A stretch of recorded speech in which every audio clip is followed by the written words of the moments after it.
Hello guys, कैसे हो आप सब। तो गाइस, आज के लेक्चर के अंदर मैं आपको फिर से मैथ्स और रीजनिंग के अच्छे क्वेश्चंस करवाने वाला हूँ।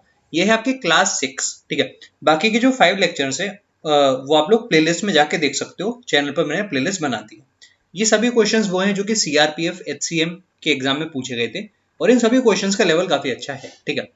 तो आज का पहला क्वेश्चन आपके सामने ये रहा। इसको आप लोग ट्राई करिए, काफी अच्छा है, मुझे क्वेश्चन लगा। देखो, गिवन क्या क्वेश्चन में कि एक आइसोसेलेस ट्रायंगल है हमारे पास, जिसमें ratio of the equal sides and the unequal side is 6:11। उसका पेरीमीटर आपको गिवन है और एरिया आपको बताना है। तो देखो यार, इसका मतलब ये होगा कि जो इक्वल साइड हमारे पास है वो कितनी हो जाएंगी। जैसे मैं ऐसे ट्रायंगल ड्रॉ करता हूँ, यहाँ पर मैंने ट्रायंगल ड्रॉ करा, तो इक्वल और अनइक्वल का रेशियो कितना है, 6:11। तो ये अगर 6 है तो ये 11 है, और ये भी 6 है, ठीक है। ये दोनों साइड्स आपस में इक्वल है। अब क्वेश्चन के हिसाब से आप देखो, इनको ऐड करने पर कितना हुआ, 12 और 11 यानी कि 23। तो 23 की वैल्यू कितनी हुई, 46, यानी कि एक की वैल्यू 2 है। इसका मतलब जो साइड्स एक्चुअल में है वो कितनी कितनी हुई। तो आपने बोला कि 12, 12 और 22, ये है उनके डायमेंशन, ठीक है। This is the dimension of sides. तो आपको डायमेंशन पता चल गए, अब आपको केवल एरिया निकालना है। अब इसमें कोई बड़ी बात नहीं होनी चाहिए। अब इसके कई तरीके हैं। आप लोग एक चीज ये कर सकते हो कि आप परपेंडिकुलर यहाँ से ड्रॉप कर लो, ठीक है। इसमें आप देख लो कि इतना जो हिस्सा हो जाएगा वो कितना होगा, 11 हाफ, ठीक है। इससे आप हाइट निकाल सकते हो, हाँ, ठीक है। तो हाइट अगर मैं निकालूंगा तो हाइट कितनी आएगी, आपने बोला अंडर रूट ऑफ 12² माइनस 11², यानी कि 144 माइनस 121। तो ये आपके पास आ जाएगा अंडर रूट में 23, ठीक है। और एरिया क्या होता है, एरिया होता है 1/2 इंटू बेस जो कि है 22 इंटू हाइट जो मैं निकाल चुका हूँ अंडर रूट 23, ठीक है। तो ये आपका आंसर आ जाएगा 11√23। अब ये वैल्यू कितनी होगी आपको देखना पड़ेगा। कैसे देखोगे, √23 की अप्रोक्स वैल्यू जो कि 5 से थोड़ी सी कम होगी, ठीक है। इसका मतलब जो भी मेरा आंसर होगा वो 55 से थोड़ा सा कम होगा, यानी कि करेक्ट आंसर क्या होगा, 53, ठीक है। मुझे उम्मीद है कि सॉल्यूशन आपको समझ में आया होगा और आपको अच्छा भी लगा होगा। अब इसमें यार जरूरी नहीं था कि आप फालतू में कैलकुलेशन करते, थोड़ा सा आप अपना अगर एग्जाम के दिमाग में लगाओगे कि √23 5 से थोड़ा सा कम होगा, तो वैसे भी आप इस क्वेश्चन को कर सकते थे, ठीक है। अगला सवाल आपकी कंप्यूटर स्क्रीन पर ये रहा, या फिर मोबाइल स्क्रीन पर ये रहा। ये क्वेश्चन भी मुझे काफी अच्छा लगा। देखो क्या गिवन है सवाल में, 4 लोग हैं जो कि एक सर्कुलर ट्रैक पर भाग रहे हैं जिसकी लेंथ है 6 किलोमीटर की। तो ये जो सर्कुलर ट्रैक है इसकी लेंथ है 6 किलोमीटर, ठीक है। उनकी स्पीड्स आपको गिवन है 3, 3.5, 4, 4.5, ठीक है। सबने एक पॉइंट से स्टार्ट करा सेम डायरेक्शन में, काफी अच्छी बात है ये। तो आपको बताना है कि जब वो दोबारा स्टार्टिंग पॉइंट पर ही मीट करेंगे, उस टाइम तक बी ने कितने राउंड कंप्लीट कर लिए होंगे। तो इसके लिए हम लोग क्या करते हैं ऐसे क्वेश्चंस में, इसको आप लिखो, यहाँ पर है 3.5 को मैंने लिखा 7/2, फिर है 4, फिर है 4.5 यानी कि 9/2। तो इन सब का और इस 6 किलोमीटर का मुझे क्या लेना पड़ेगा, एलसीएम लेना पड़ेगा। अब देखो 6 का मैं लूंगा तो अल्टीमेटली वो 3 और 3, 4 यहाँ पर है, तो अल्टीमेटली उसमें आ ही जाएगा, ठीक है। तो उसमें तो सोचना नहीं है। इन सब का एलसीएम आप एक बार देखो कि कितना आ रहा है, ठीक है। तो देखो कैसे करेंगे हम लोग ये, तो 7 का एक मल्टीपल होना चाहिए, एक 9 का भी होना चाहिए, ठीक है। और 9 आ गया तो उसमें 3 की जरूरत नहीं है, 4 के लिए आपको एक 4 लेना ही पड़ेगा, ठीक है। तो अगर मैं यहाँ पर ले लेता हूँ 7 × 9 × 4। अच्छा सॉरी, मैंने एक यहाँ पर मिस्टेक कर दी। जो एलसीएम हम लोग लेते हैं वो एक्चुअल में टाइम का लेते हैं ना, मुझे लगा वहां पर टाइम गिवन है और वो स्पीड्स गिवन है। तो स्पीड का एलसीएम हम लोग नहीं लेते। जो भी टाइम आ रहा होता है to complete a particular round, उसका हम लोग एलसीएम लेते हैं, क्योंकि तभी तो, जैसे मान लेते हैं कि एक टाइम है T1, ठीक है। तो जब T1 का ही कोई मल्टीपल आएगा उसी पॉइंट पर, तो एक पर्सन 1 वापस इसी पॉइंट पर होगा। तो इनके जो भी एलसीएम होंगे टाइम्स के, वो हमको लेने पड़ेंगे, ठीक है। मुझे लगा यहाँ पर टाइम गिवन है। अब देखो स्पीड गिवन है, तो यहाँ से आप टाइम निकाल सकते हो। 6 किलोमीटर का ट्रैक है, यानी कि जो ए होगा उसको एक राउंड कवर करने में कितना टाइम लगेगा, 6/3 डिस्टेंस अपॉन स्पीड, ठीक है। बी के लिए हम लोग सेम चीज लिखते हैं, तो यहाँ पर आ जाएगा 6/3.5, जिसको मैं लिखा 7/2, ठीक है। फिर आ जाएगा 6/4 और इसी तरीके से 6/4.5। इसको थोड़ा सा सिंप्लीफाई कर लो, यहाँ पर आ गया 2, ये है 12/7, यहाँ पर है 3/2, और यहाँ पर है आपके पास 2 ऊपर आ जाएगा तो 4/3 आ जाएगा, ठीक है। तो अब इसका मुझे एलसीएम बताना है, कितना होगा ये एलसीएम ऑफ द न्यूमरेटर, जो कि मुझे दिख रहा है कि 12 है, divided by HCF. Of denominator जो कि 1 है, ठीक है। तो मैं कह सकता हूँ कि 12 घंटे बाद ये लोग दोबारा मिलेंगे, ठीक है। अब 12 घंटे में जो बी है उसने कितने राउंड कवर करे होंगे, तो टोटल डिस्टेंस कितना हो पहले आप ये पता करो। डिस्टेंस सिंपली हो गया स्पीड जो भी थी 3.5 मल्टीप्लाइड विद जो टाइम है 12 डिवाइडेड बाय अब नंबर ऑफ राउंड कितने होंगे। एक राउंड अगर 6 किलोमीटर का है तो इससे डिवाइड कर दो, तो 3.5 इंटू 2 यानी कि 7 राउंड कंप्लीट हो जाएंगे बी के, ठीक है। तो काफी अच्छा क्वेश्चन था। आगे बढ़ते हैं हम लोग अगले क्वेश्चन की तरफ। अब इस क्वेश्चन को ट्राई करो। देखो यार ये क्वेश्चन सच में मुझे काफी अच्छा लगा। जब मैंने उसको पढ़ा तो मुझे समझ में नहीं आया कि ये क्वेश्चन कैसे हो सकता है, पर जब थोड़ा भी मेरा दिमाग लगा तो मुझे आइडिया लग गया यार ये तो बहुत आसान था।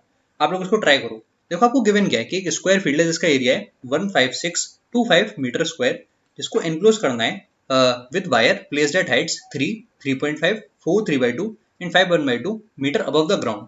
टोटल लेंथ ऑफ वायर आपको गिवन है 2100 मीटर है। ईच सर्किट जो है वो x% ग्रेटर है than the perimeter of the field. तो x की वैल्यू आपको बतानी है। अब देखो डेटा इतना कंफ्यूजिंग है ना यहाँ पर कि हो सकता है कि आप क्वेश्चन में कुछ और करने लग जाओ जिसकी कोई रिक्वायरमेंट हो ही ना। जैसे आप ये देखो कि 15625 है, ये किसका स्क्वायर है, 125 का स्क्वायर है। तो मुझे एक चीज तो समझ में आई कि जो साइड है वो सिंपली 125 है, ठीक है। तो स्क्वायर इस तरीके से है हमारे पास जिसमें हर एक साइड 125 है, तो पेरीमीटर कितना हुआ, आपने बोला 500 हो गया, ठीक है। ये चीज क्लियर हुई कि पेरीमीटर हमारे पास 500 मीटर है। अब टोटल वायर मेरे पास है 2100 मीटर का, और मुझे कितने इसके राउंड लगाने हैं। आपको दिख रहा है कि एक हाइट की, एक हाइट की, एक हाइट की, एक हाइट की, यानी कि टोटल मुझे 4 बार इस वायर को इस फील्ड का राउंड लगाना पड़ेगा, ठीक है। तो एक राउंड में कितना वायर अवेलेबल है, अवेलेबल वायर कितना है मेरे पास, वो है सिंपली 2100 डिवाइडेड बाय 4। और ये वैल्यू कितनी आएगी, देखो आप लोग ध्यान से, ये आ जाएगी 525 मीटर। और क्वेश्चन में यही तो गिवन है कि हर एक राउंड में जो वायर अवेलेबल है वो पेरीमीटर से x% ज्यादा है। तो ये वैल्यू इससे x% ज्यादा है। x कितना हो जाएगा, 25 डिवाइडेड बाय 5 जो कि है सिंपली 5%। तो बस समझने की जरूरत थी इस क्वेश्चन में, और इस क्वेश्चन में कुछ भी नहीं है। अगर आपकी अंडरस्टैंडिंग अच्छी है ना क्वेश्चन की, तो आप इस क्वेश्चन को तुरंत कर दोगे, ठीक है। बाकी इसमें इस डेटा का कोई भी यूज नहीं है जो यहाँ पर गिवन है, ठीक है। आगे बढ़ते हैं हम लोग अगले क्वेश्चन की तरफ। ये है अगला सवाल आपके सामने। हाँ ये क्वेश्चन भी काफी अच्छा है। कई लोग को हो सकता है कि चीज ना पता हो, आज आपको क्लियर हो जाएगी। जैसे गिवन क्या है आपको कि एक ट्राइंगल है जिसके मिड पॉइंट्स के कोऑर्डिनेट आपको पता है, तो आपको सेंट्रोइड का बताना है। देखो जनरली क्या होता है कि हमारे पास ये कोऑर्डिनेट्स होते हैं तो हम सेंट्रोइड बता देते हैं x1 + x2 + x3 divided by 3, इस तरीके से करके। पर अगर आपके पास मिड पॉइंट है तो आप कैसे बताओगे। अब ऐसे समझो ना आप लोग कि अगर ये x1 y1 है, अगर ये x2 y2 है, और अगर ये x3 y3 है, तो ये जो चीज है ना मिड पॉइंट, ये एक्चुअल में क्या है, ये है आपका x2 plus x3 divided by 2, यही तो है। और ये चीज क्या है, x1 plus x2 divided by 2, ये चीज क्या है, x1 plus x3 divided by 2। अब अगर इनका भी आप एवरेज लेते हो, जैसे इनको भी अगर आप ऐड करके 3 से डिवाइड करते हो तब क्या होगा, ये देखो इनको अगर आप ऐड करते हो तो आपको क्या मिलेगा, आपको मिल जाएगा twice x1 plus x2 plus x3, ये मिल जाएगा, ठीक है। और डिवाइडेड बाई 2 तो है ही, तो इससे ये कट जाएगा, तो आपके पास ये वैल्यू आ गई। अब अल्टीमेटली आपको क्या चाहिए था, इसका डिवाइडेड बाई 3। तो सिंपली आपको बस ये करना है कि आपको इनको ऐड करते जाना है और 3 से डिवाइड कर देना है और आपका आंसर आ जाएगा, ठीक है। तो 1, 2 और -6 कितना हो जाएगा, -3 डिवाइडेड बाई 3 मैंने करा तो मेरे पास आया -1। तो -1 कहाँ पर है, इसमें है और इसमें है। इस तरीके से y के लिए कर लो, 303 यानी कि 6 डिवाइडेड बाई 3 करोगे तो मेरे पास 2 आ जाएगा, ठीक है। तो ये गलत हो गया, वहीं से करेक्ट ऑप्शन ये वाला हो गया। तो यार क्वेश्चन में थोड़ा बहुत ट्विस्ट भी हो सकता है, पर अगर आपने कोऑर्डिनेट ज्योमेट्री पढ़ी होगी तो आप इसको आराम से कर लोगे, ठीक है। अब इस क्वेश्चन को देखते हैं। ये क्वेश्चन भी काफी अच्छा है। A seller marks up his goods at 40% over the cost price if the difference between the profit if he allows a 15% discount on the mark price and if he allows 20% discount on the mark price is 94.85। cost price आपको बताना है। तो देखो जो markup हो रहा है वो क्या हो रहा है कि 5 से 7 हो रहा है, ठीक है। तो यहाँ पर भी मैंने लिखा 5 से 7, अलग अलग केस में कंसिडर कर रहा हूँ। एक तरफ डिस्काउंट है 15%, ठीक है, यानी कि यार जो चीज 20 की थी वो कितनी की होगी, 15% में वो चीज 17 की रहेगी, ठीक है। तो यार जो चीज 100 की थी वो कितने की बेची गई, 17 इंटू 7 की, जो कि कितना होता है 17 इंटू 7 आपके पास हो गया 119, ठीक है। यहाँ पर देखो 20% डिस्काउंट है दूसरे केस में, यानी कि जो चीज 20 की थी वो कितने की हो गई, 20% डिस्काउंट का मतलब 20 की चीज हो गई 16 की, ठीक है। यानी कि इधर जो चीज 100 की थी वो कितने की बेची गई, वो बेची गई यहाँ पर 112 की, ठीक है। तो इनमें अंतर कितने का है, आपको दिख रहा है यहाँ जो प्रॉफिट है वो 19 यूनिट है, यहाँ पर प्रॉफिट 12 यूनिट है, तो इनमें जो डिफरेंस है वो 7 यूनिट का है, और वही डिफरेंस क्वेश्चन में आपको गिवन है। ठीक है, यानी कि जो 7 है क्वेश्चन में, 7 की वैल्यू आपके पास है 94.85। तो यहाँ से 1 की क्या वैल्यू आएगी बताओ? 1 की वैल्यू आपके पास आ जाएगी, पहले चला जाएगा 13 टाइम्स 91, फिर बचा 38, तो ये गया 5 टाइम्स, फिर से 5 टाइम्स, तो 1 की वैल्यू इतनी आ गई आपके पास 13.55। ठीक है, 13.55 आपके पास 1 की वैल्यू आ गई।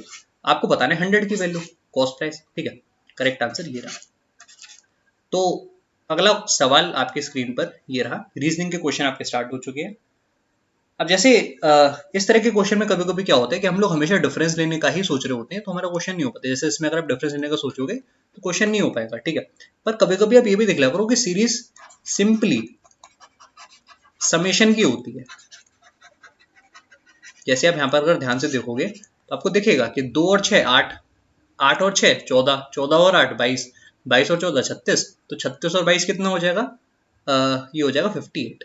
तो कभी कभी आप लोग एकदम सिंपल लॉजिक भी सोच लिया करो, जरूरी नहीं कि एग्जाम में हर एक क्वेश्चन जो आ रहा हो उसमें टेढ़ा ही लॉजिक हो। ठीक है, अगर एग्जाम में आपके सामने 25 क्वेश्चन है तो इन 25 में से केवल 5 या 6 ही क्वेश्चन ऐसे हो सकते हैं जिनका लॉजिक टेढ़ा हो, बाकी जो 20 क्वेश्चन होंगे उनका लॉजिक एकदम सीधा ही होगा। ठीक है, तो जब भी आपको क्वेश्चन ना आ रहा हो तो उसके चांसेस होते हैं कि वो सीधे लॉजिक का भी हो सकता है। ठीक है, उम्मीद है कि ये पॉइंट आप लोग समझ पा रहे हो। अब इस क्वेश्चन को देखो यार, ये पर्सनली मुझे काफी अच्छा लगा क्वेश्चन, क्योंकि इसमें एक कंफ्यूजन है। इसमें हो सकता है कि आप गलत आंसर टिक कर दो, और क्यों वो आंसर टिक नहीं करना चाहिए मैं आपको समझाऊंगा। जैसे आप देखो कि हो क्या रहा है यहाँ पर, सबसे पहले एक सर्किल था, उसके अंदर क्या था? ट्राइंगल।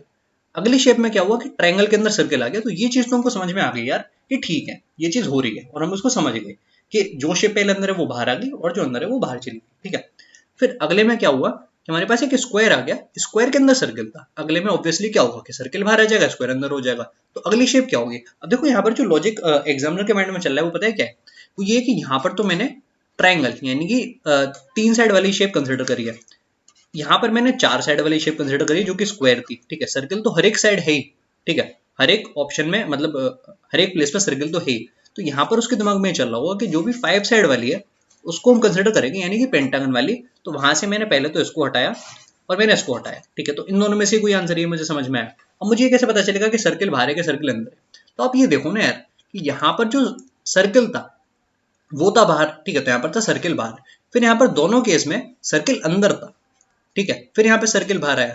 तो जो पैटर्न उसके दिमाग में चल रहा होगा, जिसने भी क्वेश्चन बनाया, वो पता है क्या रहा होगा कि 2 बार सर्किल अंदर रहेगा, 2 बार सर्किल बाहर रहेगा। ठीक है, 2 टाइम्स इन और 2 टाइम्स आउट, ऐसे रहेगा।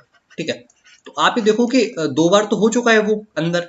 ठीक है, सॉरी, यहाँ पर अंदर, यहाँ पर अंदर, यहाँ पर बाहर था, तो अगले केस में भी सर्किल ही बाहर होगा। ठीक है, इसीलिए हम लोग इसको टिक करेंगे। तो मुझे उम्मीद है कि सॉल्यूशन आपको समझ में आया होगा कि क्यों हम इस ऑप्शन को टिक करेंगे और इसको टिक नहीं करेंगे। ठीक है, कई लोग के माइंड में कंफ्यूजन हो सकता है कि हम इसको भी टिक कर सकते हैं, पर नहीं, यहाँ पर कुछ ना कुछ सोचकर ही आंसर आएगा। ठीक है, अगला सवाल आपके सामने ये रहा। इस तरह के क्वेश्चन तो आप लोग कर ही लेते हो यार, इसमें कोई खास बात नहीं है। क्या गिवन है इसमें आपको कि 6 लोग हैं हमारे पास, उसमें सुनील जो है वो समन और रेनू से बड़ा है। Renu is younger than Radha and Gauri. ठीक है, Bina is older than Radha and younger than Sunil. Sunil is not the eldest and Renu is not the youngest.